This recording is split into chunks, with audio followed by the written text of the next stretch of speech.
Bom dia, boa noite, boa tarde. Seja lá a hora que vocês estão ouvindo, meu nome é Rita Frau e esse é o podcast Feminismo e Marxismo do Esquerda Diário e do Pão e Rosas.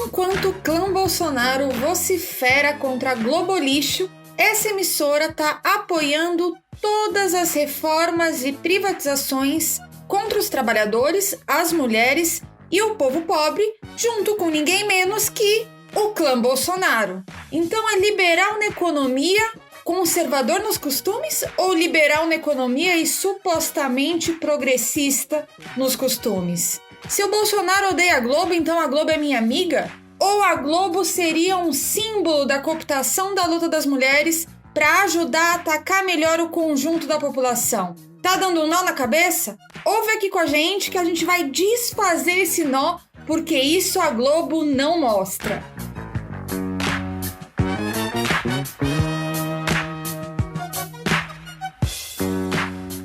E o time de hoje está muito forte, com a presença da sempre convidada Patrícia Galvão, trabalhadora da USP. Dá um oi pra gente, Pati. Oi, pessoal, um prazer estar de volta. E também com a Rita Frau, geógrafa e professora no Rio de Janeiro. Dá um oi pra gente, Rita. Oi, gente, um prazer estar aqui de volta. Muito bom ter vocês aqui. E antes de começar, eu queria aqui, em nome do podcast Feminismo e Marxismo, saudar a luta das agentes e dos agentes escolares de São Paulo. Sua luta é nossa luta. Então, bora Brasil falar mal da Globo, mas sem antes falar mal do Bolsonaro, é claro, né? Então eu queria aqui dar uma recapitulada para localizar as coisas no tempo, né? Vamos lá. Mais ou menos até 2016, a Rede Globo, como mais poderosa rede de TV do país, era vista como um símbolo de dominação, poder e defesa do sistema político pela sua alta capacidade de manipulação. Mas de 2016 para cá, na realidade, teve um acontecimento importante, que foi o golpe institucional no país e a ascensão de uma força política de extrema-direita que via na Globo um ataque à moral e aos bons costumes da família tradicional brasileira. Isso porque a Rede Globo teve que se adequar aos novos fenômenos da realidade como o movimento de mulheres internacional e passar a rever uma série de condutas e conteúdos que já não condiziam com uma época onde as mulheres lutavam fortemente pelos seus direitos. Para os setores liberais, que eram progressistas nos costumes, entre aspas, passou a ser muito mal visto a ideia de perpetuar o machismo e o racismo em programas de TV e coisas do tipo.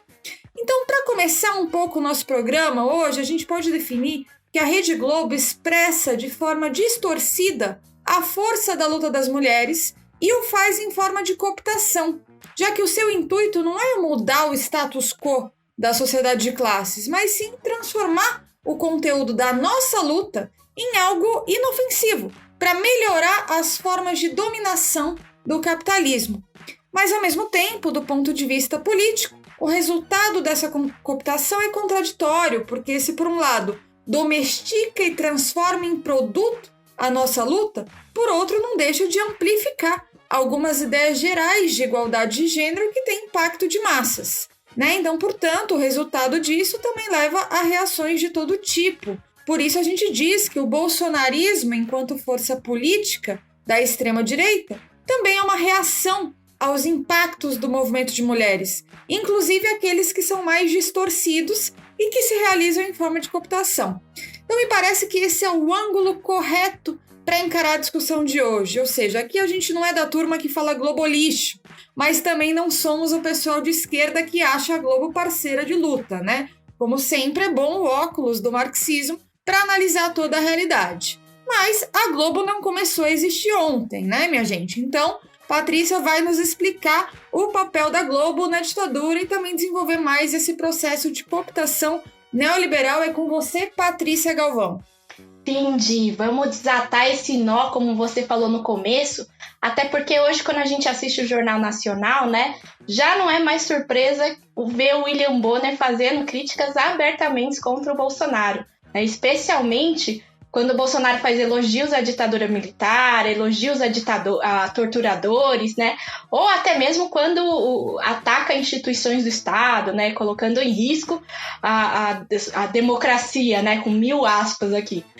E em 2013, inclusive, o próprio Bonner noticiou no Jornal Nacional que o apoio das organizações Globo ao golpe de 64 havia sido um erro. É icônico esse momento, né? Milhares de torturados, desaparecidos e mortos, e aí, de repente, um erro, né? Um erro singelo. Sim. Foi meio uma espécie de meia-culpa bastante autocomplacente, bastante hipócrita também, né? Em 2018, inclusive, quando o próprio Bolsonaro resgatou esse histórico da Globo numa sabatina, novamente o Bonner foi obrigado a explicar com um discurso bem sem vergonha, quase como assim, errar é humano, foi mal aí.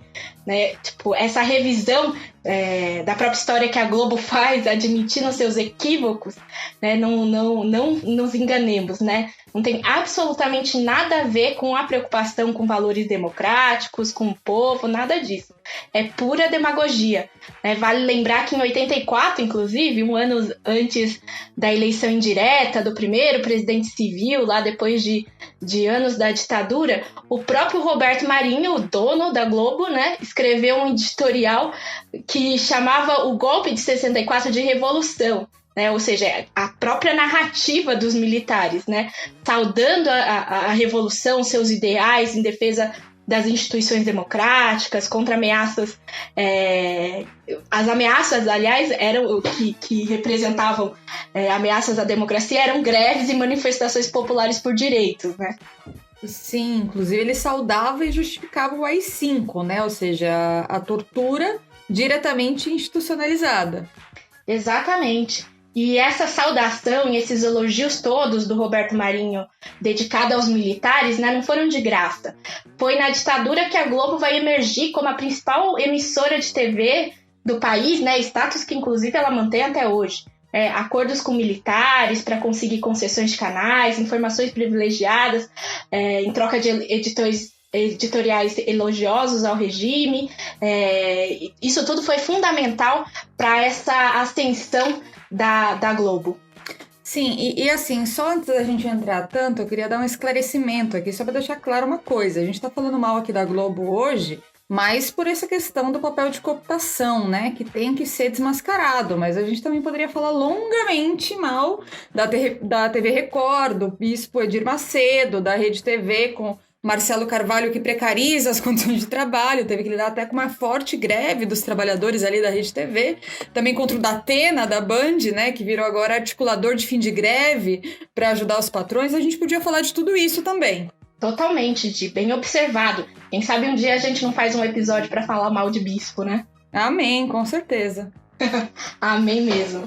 Mas voltando, esse lugar na história conquistado pela Globo, né, foi através de manipulações de notícias, acho que a clássica justamente numa manifestação pelas diretas já em janeiro, aniversário de São Paulo, né, na Praça da Sé, a Globo noticiou como se uma manifestação contra o regime fosse, na verdade, parte das comemorações do aniversário da cidade de São Paulo, né, e não uma manifestação política.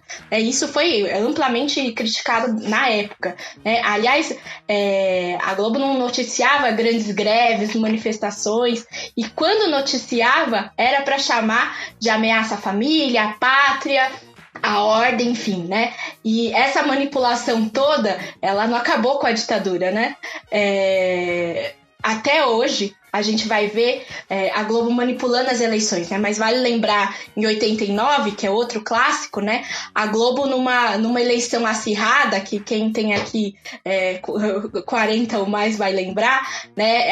Numa eleição acirrada entre o Collor, né, e o Caçador de Marajás, né, e o Lula operário, né, a exibição dos melhores momentos no Jornal Nacional do Debate foi crucial para a vitória do Collor, né? Porque para a Globo a ideia de um operário barbudo, sem nível superior, chegando ao poder, causava asco na burguesia, né? Causava nojo na burguesia, né? E não que o Lula das origens, que fique bem claro, né, fosse uma ameaça real à burguesia, mas ela não estava disposta a correr nenhum risco.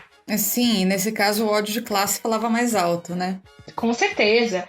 E, bom, além disso, né, o próprio golpe institucional de 2016 e a própria eleição de 2018 foram bastante manipuladas pela Globo, né, com a exaltação da Lava Jato, do Sérgio Moro, divulgação em primeira mão de áudios vazados, enfim.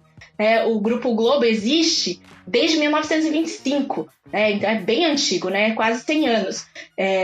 Primeiro como jornal, né? E ele foi parte importante da história do Brasil, né? Principalmente por apoiar a burguesia e os países imperialistas, né? Sucessivamente contra o movimento operário, né? O movimento estudantil, o movimento de mulheres, de negras e negros, contra a luta indígena, enfim, contra qualquer manifestação dos oprimidos e explorados. O fim da ditadura no Brasil, né, e ao mesmo tempo o triunfo do neoliberalismo internacionalmente, vai ser seguido por um reconhecimento e ampliação de direitos civis das mulheres LGBTs, né?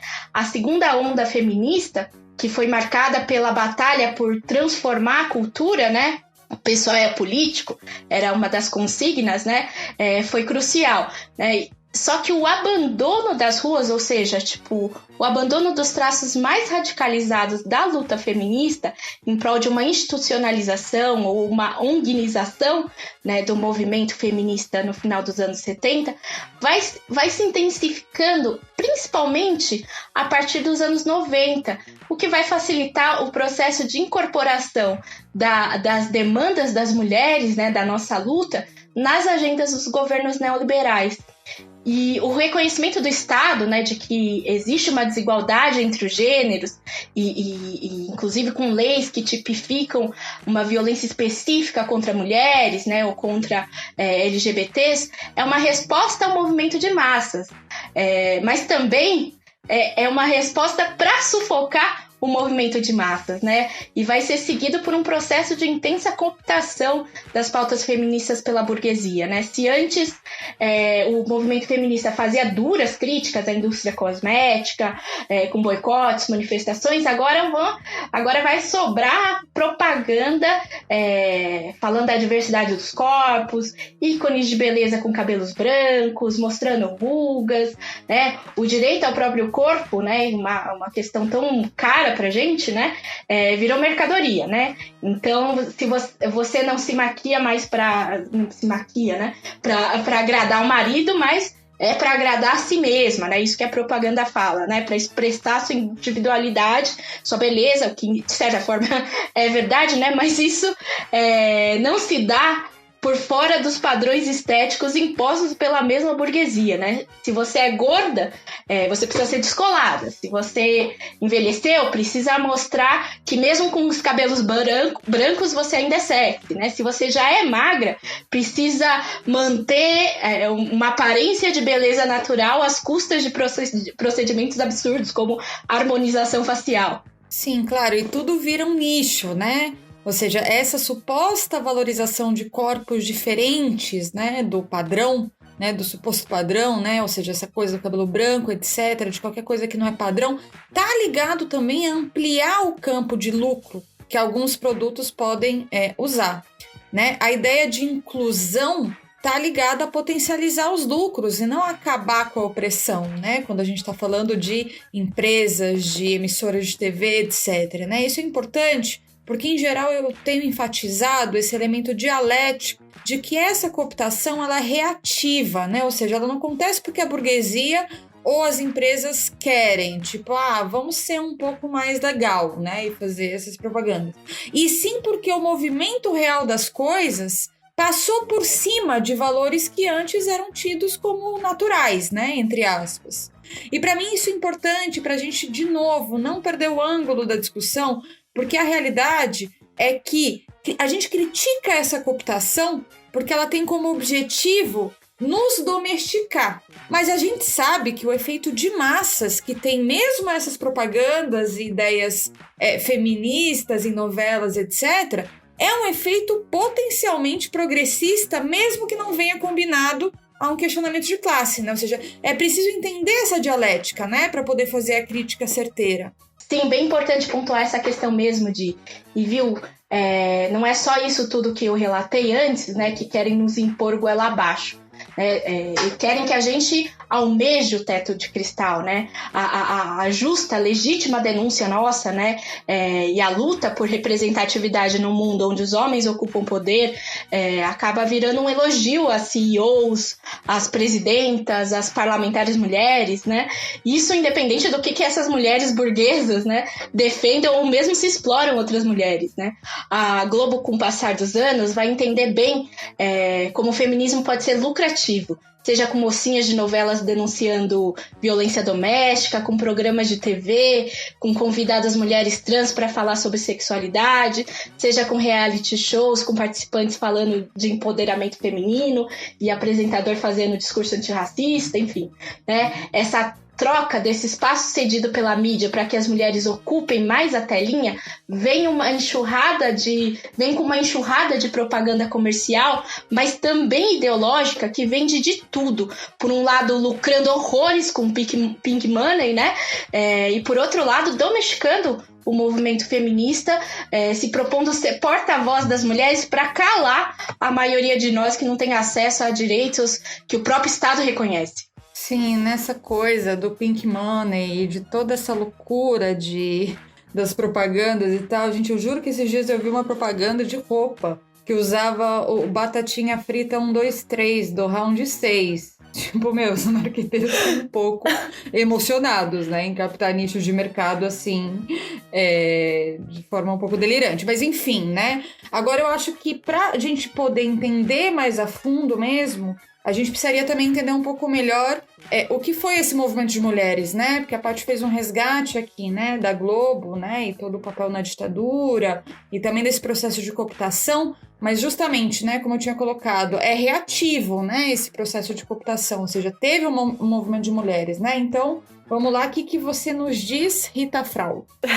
Nossa, antes de falar, você falou do batatinha frita 1, 2, 3, eu tava passando aqui numa loja no Rio de Janeiro, e tava, sabe aqueles caras anunciando pra galera entrar na loja, também usando isso, assim, impressionante, né, como tudo pra... Não, muito engraçado. Nossa, eu tenho muito a dizer, assim, gente, porque a gente acompanhou, assim, a nossa geração foi acompanhando todo esse processo, assim, eu acho que a Paty pegou muito bem esse elemento, assim, do abandono das ruas, né, da luta feminista e a institucionalização que foi se dando a partir dos anos 90 com o neoliberalismo. Mas é importante a gente pontuar que a crise de 2008, ela abre um novo momento e ela faz surgir um fenômeno internacional de mulheres, né, então, assim, foi bastante sintomática a emergência política de setores, né, oprimidos com a crise e como colocou em questionamento a ideia de que a emancipação das mulheres ela seria uma conquista progressiva e acumulativa de direitos, né, como, por exemplo, a ideia de uma ampliação da cidadania. Então, coloca em questionamento também a perspectiva de democratizar radicalmente a democracia, né, porque a crise econômica social, política que vai se desenvolvendo torna inviável, né, essa perspectiva. E também foi mostrando que as conquistas, né, que foram alcançadas, né, que bem cosméticas, mas no neoliberalismo, elas são retiradas muito rapidamente com a crise, né? Ou seja, os governos e as instituições financeiras internacionais, eles vão impondo à classe trabalhadora cortes, ajustes, vários ataques que atingem muito profundamente os oprimidos, né, como as mulheres, e fica em evidência que as questões estruturais que envolvem a vida das mulheres, elas nunca foram resolvidas, porque existe aí um casamento, né, como a gente sempre comenta aqui, né, no podcast, um casamento muito profundo entre o patriarcado e o sistema capitalista, assim. E um outro elemento que eu acho que agudizou bastante, né, com a crise econômica foi a polarização social, né? Então, fez ressurgir também setores reacionários, misóginos. Então, a gente viu aí vários governos comprometidos com grupos religiosos e de direita que tentaram avançar na retirada de liberdades democráticas, né? A gente vê aqui no Brasil a Damares com várias propostas, né? E isso, em relação ao feminismo, também coloca em evidência a impotência desse feminismo liberal, né? Para responder às contradições vitais que afetam a vida das mulheres, né? Nas longas décadas do neoliberalismo. E acho que abre um questionamento de qual estratégia é necessária para a gente lutar pela verdadeira emancipação das mulheres. Sim, foi um fenômeno marcado por muitas mobilizações massivas, né, Rita? Nossa, muitas, assim. A gente poderia citar várias aqui, né? E isso logo após a crise. Uma delas que ficou na América Latina bastante forte foi, né, que deu um pontapé inicial, inclusive como exemplo em outros lugares, foi o Ni Una Menos, né, contra a violência de gênero e feminicídios que tomava as ruas de várias cidades da Argentina. Na Polônia também, né, tem uma tradição aí que se desenvolveu numa luta muito forte em defesa do direito ao aborto. E essas mobilizações, elas também foram inspirando em outros lugares do mundo, né? Então, assim, em 2017... A paralisação internacional de mulheres, no dia, né, no 8 de março, ela foi realizada logo após aquelas marchas que tiveram, não sei se vocês lembram, as marchas massivas, né, nos Estados Unidos, que foi em janeiro de 2017 contra o Trump, né, que também foi pelo país inteiro. Então, no 8 de março desse ano, tiveram várias manifestações que, assim... resgataram várias formas, né, tipo, desde as tradicionais mobilizações até as greves de trabalhadoras, e as paralisações das tarefas de reprodução da vida cotidiana mesmo, né? Das tarefas domésticas. Então, assim, o fenômeno internacional do movimento feminista, ele teve várias formas e ele foi se reproduzindo para diversas partes do mundo, né? Nos Estados Unidos, na Irlanda, no México, Itália, Brasil, Chile, ou seja, vários países, sendo as mulheres não só protagonistas das suas lutas por direitos democráticos, mas também se mobilizando contra governos de extrema-direita, como foi esse caso do Trump, mas aqui no Brasil, né, em 2018, ele não contra o Bolsonaro, assim, que foi bastante importante. Sim.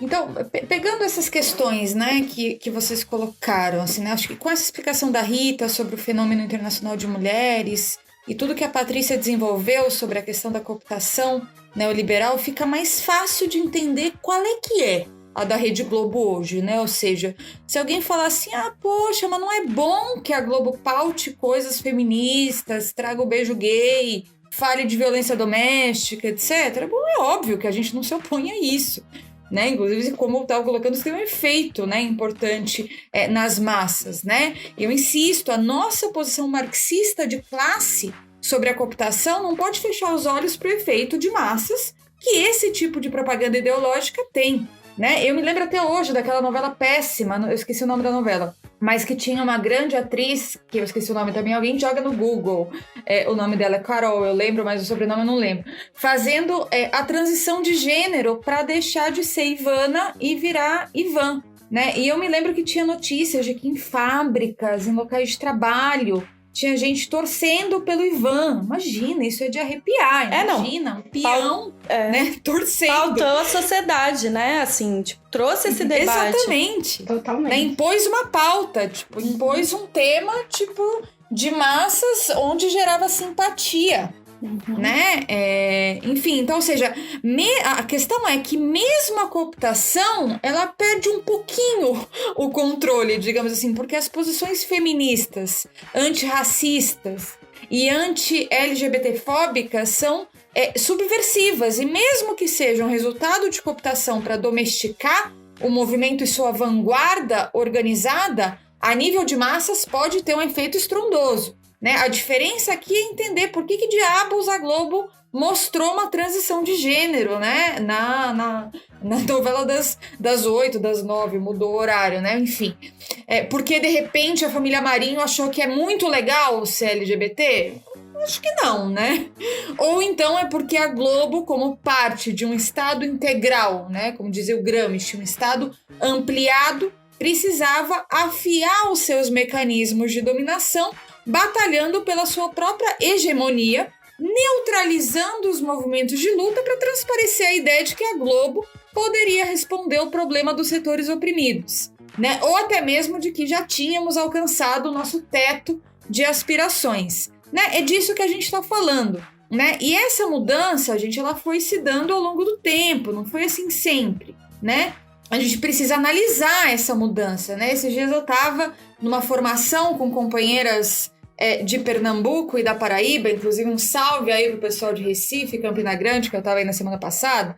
Bom, a gente tava debatendo trabalho doméstico, dupla jornada, essas coisas, e eu me lembrei de uma propaganda que, cara, eu não lembro se era de pasta de dente ou de alvejante, mas assim, a ideia toda da propaganda era mostrar uma mulher perfeita, que, olha só, além de perfeita, ela conseguia fazer várias coisas ao mesmo tempo, né? Imagina, que gênia.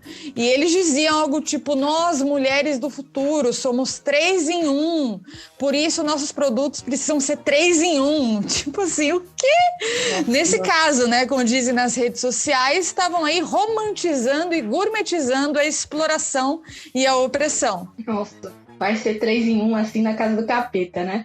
Mas, gente, eu queria pegar esse gancho aí que, nossa, na minha memória, né, passeiam cada absurdo da Rede Globo. Se eu fosse citar a Record e outras emissoras, então nunca mais parava de falar nesse episódio, né? Mas vamos concentrar aqui, que o tema hoje é a Globo, né? E para demonstrar como esse feminismo da Globo é bastante superficial, mentiroso, né? A gente pode resgatar aqui como a Globo, na sua longa existência, tem retratado as mulheres, negros, LGBTs, nordestinos, né? Primeiro, se a gente pegar um grupo que parece inofensivo, né, de 4 comediantes infantis atrapalhados, né, como os Trapalhões, se vocês pegarem nos programas exibidos pela Globo, né, e antes até, porque primeiro os Trapalhões aparecem na antiga TV Tupi, né, mas programas que eram direcionados às crianças, né, se a gente vê, é um show de horrores. É um quarteto que é liderado pelo Renato Aragão, que até hoje é uma figura, no mínimo, difícil de engolir, né? Mas esse quarteto, né, liderado pelo Didi, estereotipava o nordestino, né, como se ele fosse, se os nordestinos fossem preguiçosos, malandros, né? Mas o mais chocante é o único negro da trupe, né, que era retratado como um bêbado, meio ingênuo, meio ignorante, né? E que era frequentemente alvo de piadas racistas grotescas e nojentas, né? Aliás, acho que meio como uma reação a isso, né, que o Mussum se tornou um personagem tão querido, né? Que as pessoas se revoltavam mesmo, né? As mulheres eram frequentemente, né, retratadas como objeto sexual, tipo, escancaradamente, né? Elas apareciam de biquíni, inclusive, às vezes roubavam a parte de cima delas, coisas assim, ou seja, era um alvo de assédio sexual, tipo, na telinha, né? E num desses clássicos, inclusive, de machismo e misoginia, né? O Didi é uma piada, assim, que às vezes a gente escuta ainda, né? Das viúvas aí. Que o Didi, ele questionavam pra ele, né? Qual que é o animal mais útil ao homem? E aí ele responde, a mulher. Tipo, olha só, além de gordofobia, homofobia escancarados, assim. Sim, eu não sei, às vezes eu penso assim, os anos 80, né? Foi, não sei, uma certa alucinação, né? Nossa, um delírio brutal. coletivo, cara. Mas assim, na realidade era mesmo esse palco de muita opressão, né? Imagina isso na televisão, né? E isso era perpetuado, né? Por emissoras como a Rede Globo, que agora, né, diante desse forte movimento de mulheres, se desconstruíram, né? Sim, não, e pensar que esses programas infantis eram para educar as crianças, né? Mas, para além de programas infantis, né, a gente pode pensar a comédia de sucesso Sai de Baixo, né? Quem não lembra da personagem Magda, que representava um estereótipo que só existia na cabeça da Globo, né? De uma mulher submissa, burra, fútil, né? E a mãe dela, uma interesseira falida, né? O personagem, o marido da Magda, né? O Caco Antibes, era a personificação da pequena burguesia falida e anti-operária, né? Os chavões deles era cala a boca, Magda, pra mulher, e tem horror a pobre, e aí ele dava qualquer exemplo de qualquer coisa típica de pobre na cabeça dele, né? E, além disso, assim, na própria interação do programa, né, ele tinha vítimas favoritas, né, que era a empregada Edileuza, né, que era vítima de gordofobia, e o porteiro Ribamar, né, que era nordestino e que era retratado com todos esses estereótipos típicos da Globo, né? E o mais engraçado ver hoje, né, porque saiu o filme do Sai de Baixo, né, que para lavar a cara da Globo e do conteúdo politicamente correto do programa, né, hoje os atores fizeram um revisionismo, uma sambada ali que o Olavo de Carvalho ia ficar com inveja, né? Porque eles vão justificar essas piadas claramente preconceituosas, gordofóbicas, racistas, etc e tal, como, na verdade, uma crítica social que a gente não entendeu direito. Claro, e isso aqui não é problematização, nem hashtag militei, né? Que alguém tem que explicar como é que a Globo passa de mandar uma mulher calar a boca ostensivamente para dizer seja livre, seu corpo, suas regras, assim no intervalo de alguns anos, né? Isso não é a vontade individual dos grandes acionistas da Globo, né? É resultado dos impactos de um movimento de mulheres que se levanta diante de uma crise internacional econômica e que vai ter efeitos em muitos âmbitos, inclusive nas emissoras de TV que mais poder detêm, né? Exatamente. E tudo tem um porquê, né? Aliás, o estereótipo da empregada doméstica, atrapalhada, trambiqueira, frequentemente fora dos padrões estéticos globais, né? Porque o padrão estético da Globo é o padrão da burguesia, né? Então, quem tivesse fora... Sim. Eram retratados como empregados, etc e tal, né? E programas como a Diarista, Zorra Total, tiravam sarro mesmo das empregadas domésticas. Isso num país onde mais de 6 milhões de mulheres são empregadas domésticas, com casos brutais de racismo sendo denunciados cotidianamente, denúncia de escravidão, de violência. Inclusive na pandemia a gente viu violências escandalosas contra as mulheres, né? Então esse estereótipo da mulher, da empregada fofoqueira e oportunista, na verdade... serve para manter intactas as heranças patriarcais e escravocratas da nossa sociedade, né? E o Zorra Total, que até bem... porque agora ele foi reformulado, né? Mas que até bem pouco tempo atrás, e bem pouco tempo mesmo, assim, 2, 3 anos atrás, também foi... palco de inúmeras piadas machistas, racistas, né? A estereotipização... Nossa, tô engasgando aqui. O estereótipo da mulher gostosa e burra, né? A negra pobre folgada que fala errado, a mulher feia e mal amada, a bicha espalhafatosa, a mulher trans que engana os homens. Tudo isso eram estereótipos básicos do script da comédia das noites de sábado, né? A comédia, aliás, sempre foi um disfarce muito seguro para piadas, para o machismo, né? Para a expressão do machismo, do racismo e LGBTfobia. Mas também nos programas sérios e nos dramas, a Globo também transborda preconceito, né? Não é só na comédia. Primeiro, assim, pra gente lembrar, né? O papel que frequentemente era dado aos atores e atrizes negras nas novelas, isso também há bem pouco tempo atrás, né? Era de motorista, empregada, nunca de protagonista, né? Inclusive, vale lembrar que é uma novela bem recente onde os personagens, a história se passava na Bahia e os personagens principais eram todos brancos num estado onde a maioria absoluta é negra, né? Tipo, a primeira protagonista negra, na verdade, da Globo, né? Vai ser a Thaís Araújo, né? Mas olha só, a novela chamava A Cor do Pecado. Né, o absurdo, né? Porque é essa a visão, né? A mulher negra é sexualizada, sua cor é do pecado, do mal, né? Além disso, também é muito comum temas como o golpe da barriga, né? Que tiram do homem toda a responsabilidade pelo filho que ele faz, né? Como se, coitadinhos, né? E isso vai, tipo, acho que tem o clássico do Vale Tudo, né? Com a Glória Pires lá fazendo a Maria de Fátima. Mas Senhora do Destino, Alma Gêmea, Por Amor, Tititi, até a Malhação não escapou desse desse golpe da barriga, né? Sem falar em inumeráveis novelas que objetificavam o corpo da mulher de todos os jeitos imagináveis. Se deixar, a Patrícia vai que vai aqui nos Nossa, exemplos, e né? sabe todas, né? São muitas Sabe novelas. tudo. Galera que vai ouvir, tem gente que nem conhece essas novelas. Não, pois é. A gente tinha escalado aqui uma companheira de 20 anos pra estar nesse episódio, depois tivemos que mudar. Porque imagina. Tinha que ser Como gente que que ia viu falar? essa transformação, né? A Patrícia... Nossa, Patrícia, você foi fundo agora. Tinha que ser nós mesmo.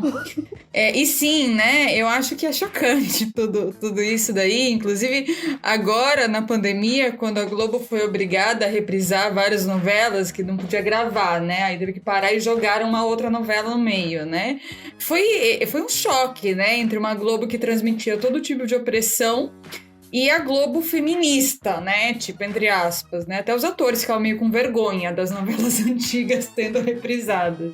Né? Hoje até que esse Vale a Pena Ver de Novo vai começar a passar por vários cortes para tirar alguns absurdos de época, né? Isso a gente vai vendo acontecer, né? Eu tô lembrando também do caso... Mesmo o Sandy Júnior, né? Isso a Patrícia vai saber também. Tem uma música que é um estupro, né? Tipo assim, é um relato de um estupro. Como é que é aquela música? Não é feminicídio, né? É um feminicídio. Maria Chiquinha. É isso mesmo. É o da Maria Chiquinha. E aí eles fizeram um balanço, né? Tipo, Sandy Júnior em relação a essa música, né? Enfim, né? Mas assim, na realidade, inclusive, eu queria até dar uma opinião, porque eu acho que esse debate sobre a arte, cultura, enfim, transcende um pouco, né? O elemento em relação ao tema das opressões, né? Por um lado, a gente não é adepto da censura, né? Ou seja, que o movimento de mulheres fica exigindo do Estado censurar os meios televisivos, né? Simplesmente porque isso vai se voltar contra a gente, né? É um fato. Mas, por outro lado, também é uma ilusão achar que essa desconstrução, né, digamos assim, da Globo e etc., se trata de um momento consolidado. Tipo assim, os anos 80 era um lixo total, agora a Globo se desconstruiu, várias redes se desconstruíram, não há expressões de opressão em nada. E não é assim, né? Porque, assim, por um lado, isso seria um engano total, porque, enfim, o bolsonarismo tá aí para garantir todo um tipo de publicidade, programas, etc., bastante misóginos, né? Mas também porque vira e mexe, viralizam músicas, né? Ou coisas do tipo, que, sei lá, meio que reproduzem umas letras meio estranhas, né? Tipo, esse último hit do TikTok que o povo ama, aquele vai se tratar garota, sai da minha bota. Tipo, talvez eu tenha entendido errado a letra, né? Pode ser também, mas aparentemente o cara disse que a mina é uma desequilibrada que queimou as roupas dele e jogou fora um tênis caríssimo, o tal dos 12 molas lá, né? Não, acho que é essa letra mesmo. Inclusive, essa música se chama Bipolar. Claro, em tempos de saúde mental Claro. é um bom nome, né? Mas assim, eu não tô nem questionando, tá? O povo que gosta da música. Era só pra mostrar que as coisas não mudam totalmente, assim. Que na realidade, tipo, vai se expressar na arte e na cultura e etc. Uma sociedade de classes patriarcal. Depois tem umas músicas mais libertárias, assim, também. Onde as mulheres estão se impondo mais, digamos assim. Mas isso tá colocado, né? Não é aquele horror, digamos assim, dos anos 80, que a Patrícia fez um retrato aqui, mas também não é uma arte, uma cultura que transmitem uma nova sociedade, de maneira nenhuma, né? Sim, não, com certeza. Mas nossa, Paty, ouvindo você expressou muito bem. Era, de fato, um show de horror total, né? Depois a gente aqui é aquela geração que cresceu vendo esses programas, né? Na infância eram as nossas referências, assim. Aí depois eu fiquei lembrando de coisas absurdas também, né? A Xuxa, por exemplo, que as roupas que ela usava, que eram bastante curtas, vários decotes, que também era uma forma, né, de objetificar as mulheres até nos programas infantis. Um absurdo, assim. E acabava também, por isso, sendo alvo de comentários super machistas, conservadores. Mas, assim, como vocês colocaram, de fato, assim, a Globo, ela soube se localizar muito bem, né? Na demagogia de tentando cooptar esse fenômeno de mulheres e da luta antirracista para, de fato, criar um nicho de mercado e fazer com que essas mobilizações também não sejam um elemento, né, de explosão, né, na sociedade, mesmo a influência que tem as novas gerações, né, que há alguns anos elas vêm se colocando nas ruas como as mulheres, e mulheres de 14 anos, né? E ano passado o Black Lives Matter também. Aí eu fiquei pensando, um dos programas, né, dessa relocalização, assim, da Globo, um dos programas mais famosos nesse sentido é o Amor e Sexo, né? Ele foi apresentado pela Fernanda Lima de 2009, ou seja, logo depois da crise até 2018, assim. E eu lembro muito bem de um episódio de 2017, da temporada de 2017, que era sobre feminismo e teve uma repercussão muito grande, assim, tipo, todo mundo reivindicando, né?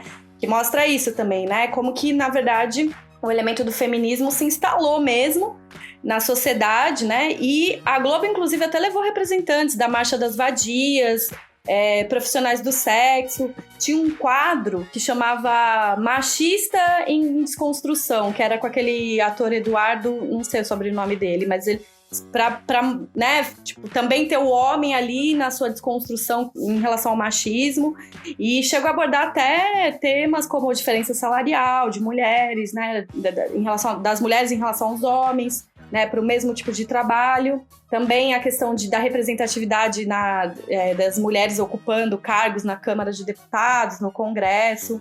E vai vindo, né, com vários programas. Mais recentemente, no final do ano passado, no Dia da Consciência Negra, no dia 20 de novembro, teve aquele programa Falas Negras, né, em que vários atores globais representaram 22 figuras históricas que lutaram contra o racismo. Então, tinha ator representando Martin Luther King, o Milton Santos, um dos líderes da Revolução Haitiana, né? A Thaís Araújo, inclusive, interpretou a Marielle Franco.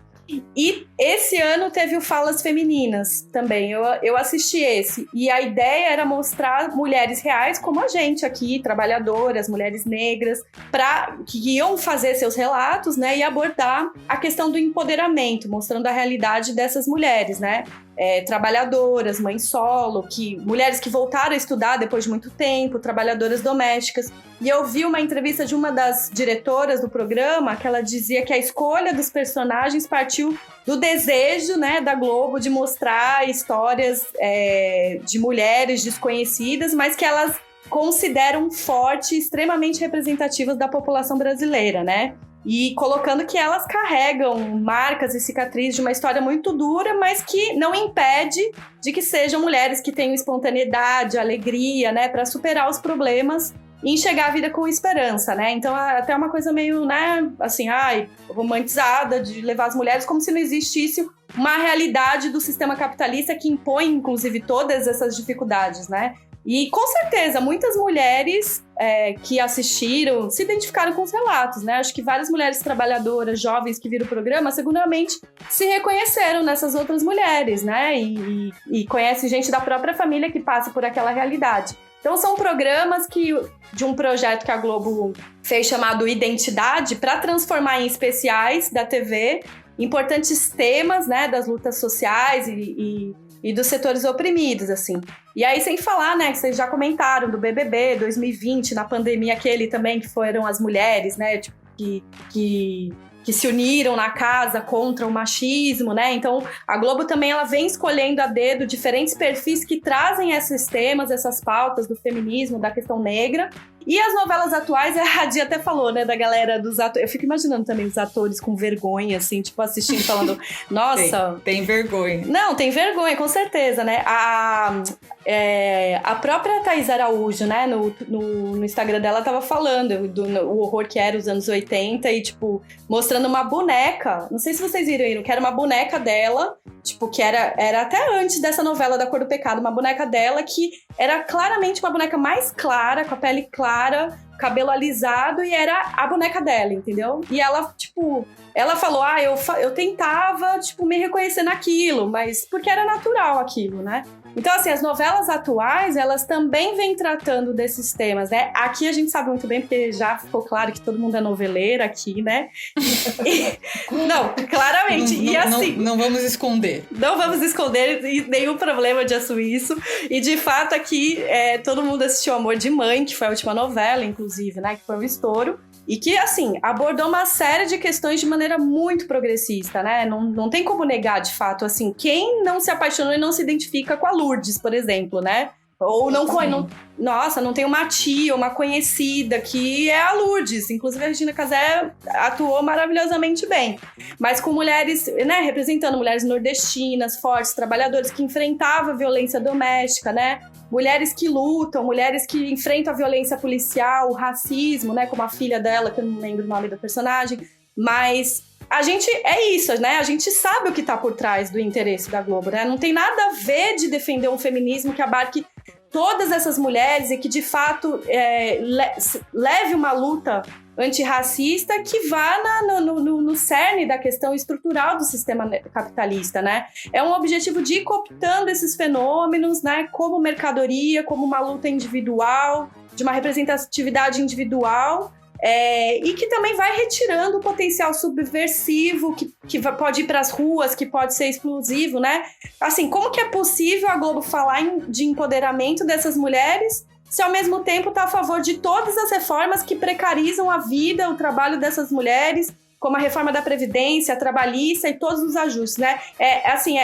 No mínimo, é uma contradição absurda, né? A diretora falar das mulheres, falando, elas representam uma força numa emissora que ataca junto, né? Contra essas mulheres. Então, uma emissora que foi a favor do golpe institucional, que abriu espaço, inclusive, para essa extrema-direita e uma direita misógina, racista. Então, é isso, né? Sim.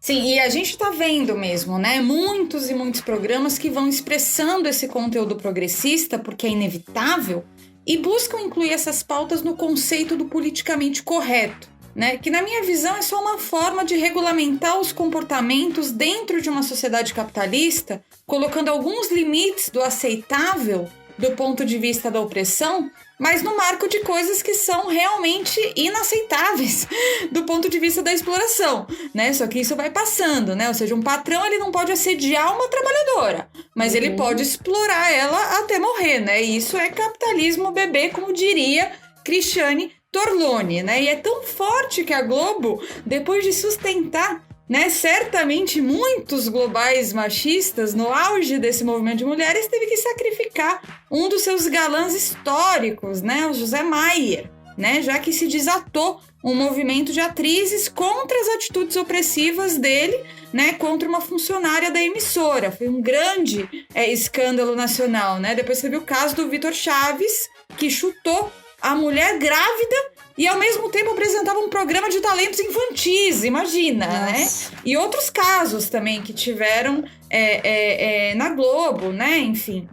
Ai, Di, só lembrar um... Que, não, agora você falando. Fala. Não, porque teve o caso do Márcio Smelling, né? Que era sim! Que foi recente, tipo, acusado de assédio moral e sexual. E é muito doido, né? Porque é o cara que tava 17 anos, chefe, tipo, um dos chefes lá do departamento de humor, que fazia o Zorra Total, ou seja, também participou desse processo, né, dessa transição, tipo, de como foi adequando, porque tá 17 anos e o cara, tiveram que cortar o cara, né?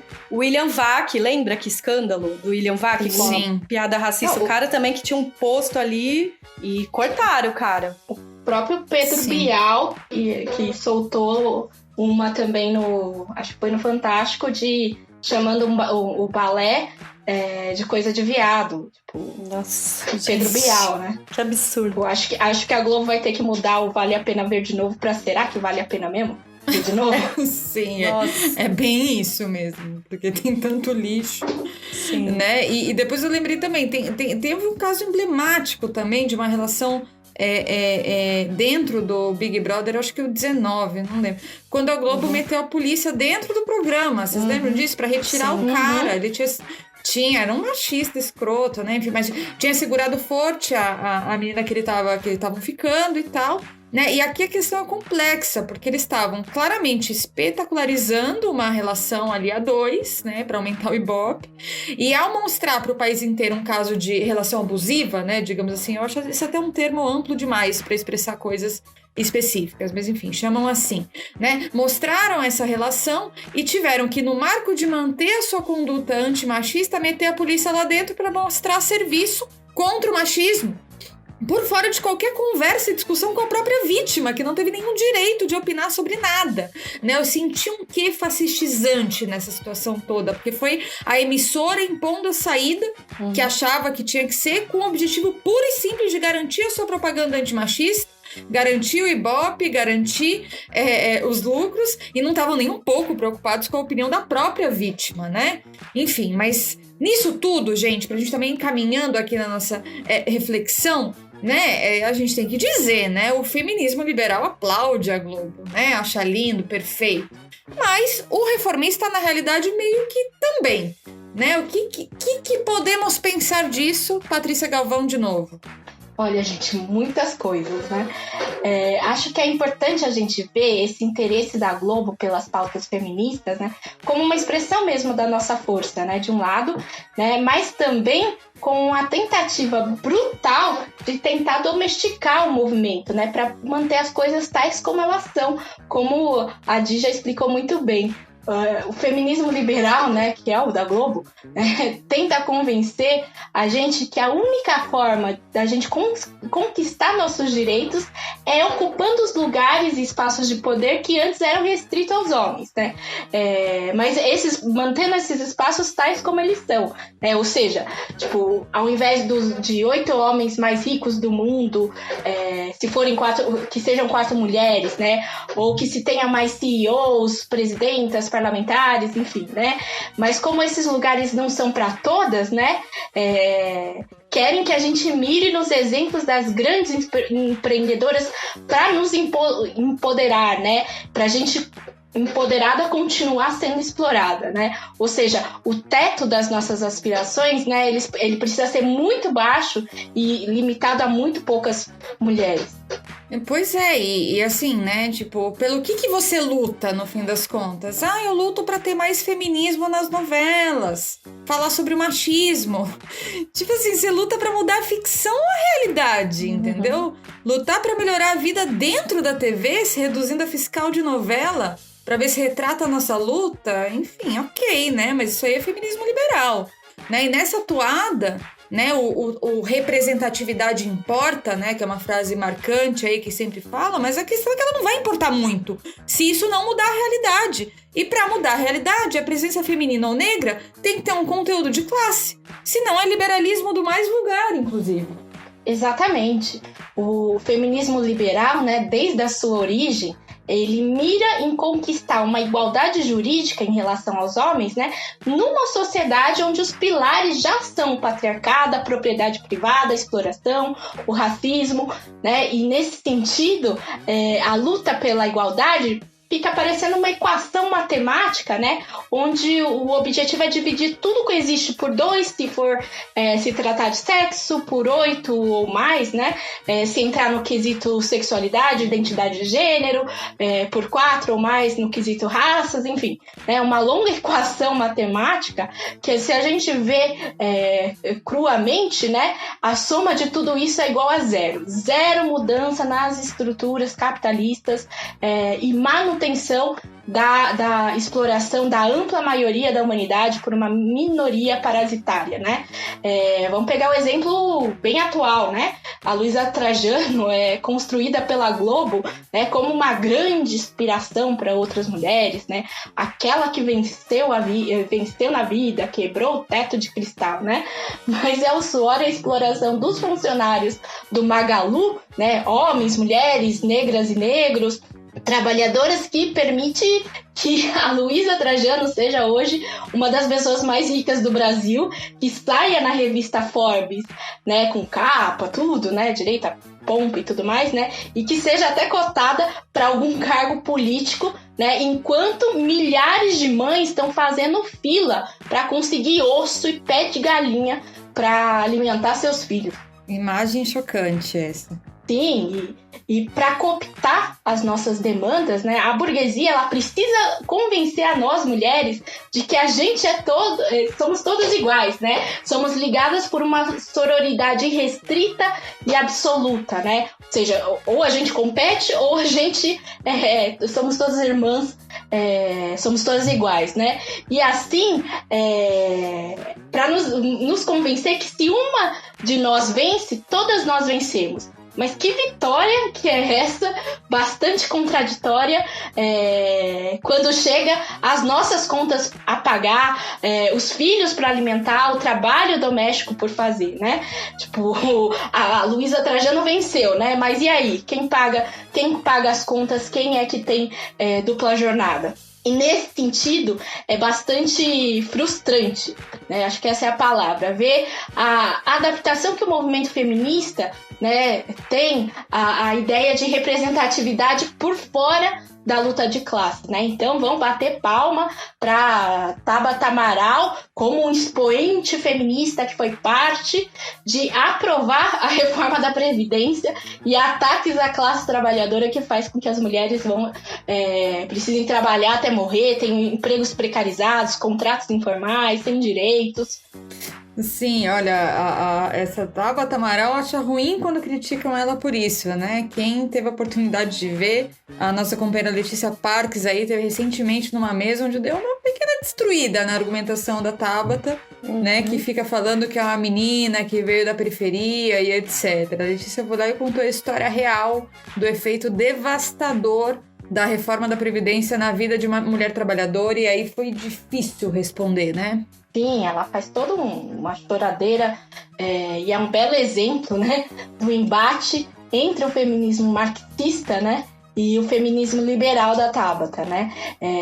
Estão essas que marcham ao lado da Cátia Abreu, que junto com a bancada ruralista toda, né, a turma do agrotóxico, né, mantém os trabalhadores do campo quase como escravos, envenena, inclusive, a nossa comida, né, a mesa dos brasileiros com agrotóxicos, né, que são essas feministas que vão aceitar marchar com o MBL, com a direita, que não apenas votaram todos os ataques, né, mas que fizeram coro com um discurso machista, misógino do Bolsonaro, quando era para atacar a Dilma, ou contra a educação sexual nas escolas, com projetos como Escola Sem Partido, né? Além disso, esses setores saúdam o STF, o judiciário contra o Bolsonaro, sem ver que é esse mesmo judiciário machista que mantém impune o estuprador da Mari Ferrer, que condena sem provas milhares de negros, como Rafael Braga, mas nenhum branco milionário, né? Mais mulheres no poder, sem questionar a que classe pertence essas mulheres, são de qual classe, né? Torna o movimento feminista inofensivo, né? E a gente não pode se contentar com discursos vazios no BBB, com novelas que romantizam a luta feminista e LGBT, mas que não mudam nada mesmo na vida real das mulheres.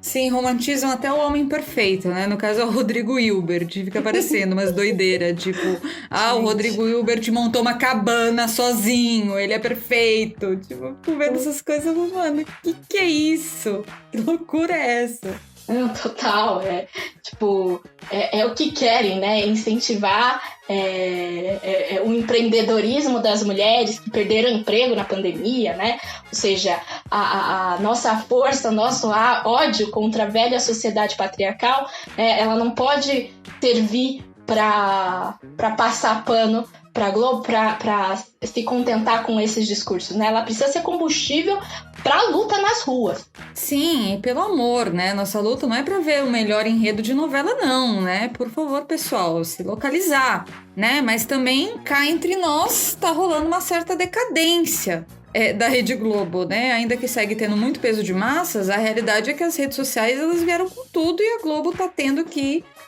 fazer o possível aí para tentar se conectar também. Sim, não, totalmente. Acho que esse elemento que a Paty falou, de que a nossa força precisa ser o combustível para as lutas nas ruas, é muito importante, né? E nesse sentido a gente não pode deixar de falar da nova geração que se coloca contra toda forma de opressão, assim, com unhas e dentes, como a geração Z, né? Que é uma geração que tá usando as redes sociais, assim, cresceu com as redes sociais e usa não só para as formas de relacionamentos, mas vem dando um grande exemplo de como você expressa isso de todas as formas, né, nas redes, contra o machismo, a LGBTfobia, o racismo, né? Uma juventude que quer expressar a sua sexualidade sem medo e veio fazendo isso no TikTok, né? Vários exemplos do TikTok com bastante personalidade e intransigência contra qualquer forma de opressão. Inclusive, tem um episódio maravilhoso sobre a geração Z aqui do podcast, que eu recomendo muitíssimo. Eu ouvi, assim, aprendi bastante coisa, na verdade. E pensando, né, no que essa geração pode fazer, eu lembrei daquele episódio do Trump, que foi foi sensacional, né? Que ele foi para um comício em Oklahoma, onde ele estava esperando encontrar dezenas de milhares de apoiadores e de repente se depara com o estádio vazio, né? E essa geração que usa o TikTok por meio de uma ação coordenada que solicitou vários ingressos gratuitos online sem nunca terem ido pro lugar, sem nunca terem tido a intenção, e vários nem eram nos Estados Unidos, né? Maravilhoso. Sim. Muito bom. Realmente, eu acho que as redes sociais, elas vieram para dar voz a todo um público que era totalmente passivo, né, em relação às emissoras. Agora não é mais assim, né? Qualquer coisa que aparece na TV é comentado no Twitter, né, por exemplo. Eu acho, inclusive, que essa coisa do cancelamento, na realidade já existia, que ficava cada um na sua casa falando mal da pessoa na TV. Aí deram uma ferramenta que unifica as reclamações, isso deu voz e mais poder pro público, né? E tá aí todos os programas tentando de alguma forma se conectar com as redes sociais, que obviamente também, como a gente sabe, expressam os interesses de corporações internacionais que também manipulam todo e qualquer tipo de algoritmos, né? Sim, totalmente, Di. E assim, a gente que milita no grupo de Mulheres Pão e Rosas, que é de outra geração, se impressiona muito com essa juventude que está usando as redes sociais de maneira bastante criativa para criar um conteúdo contra o machismo. E isso é muito inspirador, né? E assim, tem um potencial muito subversivo se é canalizado para a organização de uma juventude que está vivendo nessa crise capitalista, né? Que está vivendo com tantos ataques, mas se essa juventude se organiza e se coloca a questionar e a lutar contra esse sistema capitalista, pode ser muito explosivo, né? E assim, as grandes empresas de entretenimento como a Globo e as mídias, elas também estão de olho, né, nesse movimento. E elas vão se adequando para comunicar com essa nova geração, né? A Globo, por exemplo, agora ela está investindo muito em minissérie, né, com streaming como o Globoplay, né, tentando concorrer com a Netflix. Aí a gente vê também vários TikTokers que agora estão fazendo parte de programas como A Fazenda, o BBB. Ou seja, a Globo também ela vem buscando agora, né, buscar parte do elenco dos seus programas nas redes sociais, né, como o TikTok, por exemplo. Eu estava vendo que vai começar agora Verdades Secretas 2. Inclusive, é isso, né? Eles fazem uma diferenciação. Vai começar no Globoplay com cenas, tipo, meio sem censura, assim, né? E na Globo, que vai cortar depois o que vai pro canal da Globo, assim. E aí, nesse elenco dos Verdades Secretas, vai ter jovens que vão atuar, né? Que foram descobertos pelo TikTok, né? Pra gente ver essa adequação que vai tendo também. Sim, se renovando aí para melhor dominar e explorar, né? Uhum. E, gente, acho que daqui já dá para fazer um certo paralelo entre essa análise noveleira aqui que a gente está fazendo e a política nacional, né? Já que a Globo, ela expressa uma ala do regime político que apoiou com muita força o golpe institucional, né? Lembremos do Moro como herói nacional, né? Teve até o Morobloco, né? No carnaval, com vários globais, né? Aquela cena deprimente, enfim, né? Então estavam apoiando esse golpe para levar adiante um plano de ajustes mais duro do que o PT já vinha fazendo no seu governo, né? E apoiaram, então, inclusive, a entrada do Bolsonaro, né? Mas, enfim, depois a Globo teve que se relocalizar. E quem que fez isso também? Quem que fez esse movimento? Também o STF, amplos partidos do Congresso Nacional, vários governadores, esse pessoal tudo ajudou o Bolsonaro a entrar e agora querem lavar as mãos, né? E aí não dá, né? Então é por isso que na nossa luta contra o bolsonarismo, a gente não pode simplesmente se jogar no colo de qualquer setor, não dá, simplesmente não dá. Porque a gente tem que entender que o ódio que o bolsonarismo tem da Globo não é da Globo em si, é dos elementos progressistas que a Globo expressa tentando neutralizar a radicalidade do nosso movimento. Ou seja, o ódio não é da Globo, é da gente. Se a gente entende isso, a gente entende também o nosso poder. Que não é para agora reduzir a nossa luta a ter beijo gay em novela, por mais simbólico que isso seja. É para os gays pararem de morrer e poderem ter uma vida plena, né? Para todos os LGBTs poderem ter uma vida plena, né? Se a gente entende que tudo que eles fazem é para nos neutralizar, a gente tem um trunfo na mão. Porque a forte propaganda de empoderamento e direitos das mulheres, justamente pelo seu efeito progressista massivo, poderia se voltar contra a própria Globo, né? E se esse empoderamento se preenche de conteúdo de classe, coletivo, e se transforma numa voz potente e ativa contra todas as reformas que Bolsonaro e a Rede Globo apoiam, né? Organizando essa força com um plano de luta nacional que unifica a luta das mulheres, negros, LGBTs, indígenas e toda a classe trabalhadora. Parece distante, mas não é. Nesse momento, está tendo lutas impressionantes, uma verdadeira primavera sindical nos Estados Unidos, com greves inclusive em Hollywood. O centro de espetáculos do mundo está tremendo com a força proletária que vem de baixo, daqueles que constroem os castelos e cenários que compõem a sétima arte para dar mais cor à vida, enquanto se embrutecem com baixos salários e péssimas condições de trabalho. A gente quer a arte e o entretenimento livres, não para satisfazer o lucro dos acionistas das emissoras ou de Hollywood. Por isso, não nos engana a Rede Globo com seu fajuto discurso feminista, enquanto apoia todos os ataques. E também por isso, a gente tem que usar o empoderamento domesticado que a Globo transmite todos os dias para chegar a cada mulher e cada homem que se influenciou por ideias feministas, para mostrar que para subverter mesmo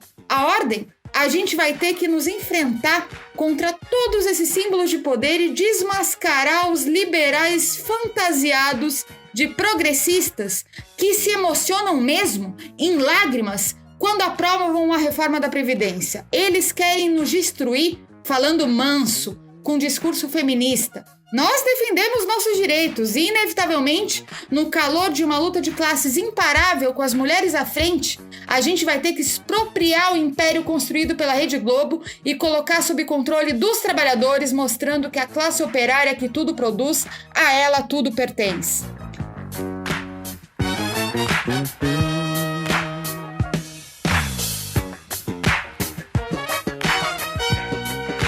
Noveleiras e noveleiros de plantão, esse foi mais um podcast Feminismo Marxismo. Aqui a gente fala de tudo, então vamos agradecer a presença da Patrícia Galvão. Obrigada, Patrícia. Gente, foi um prazer, muito bom esse episódio.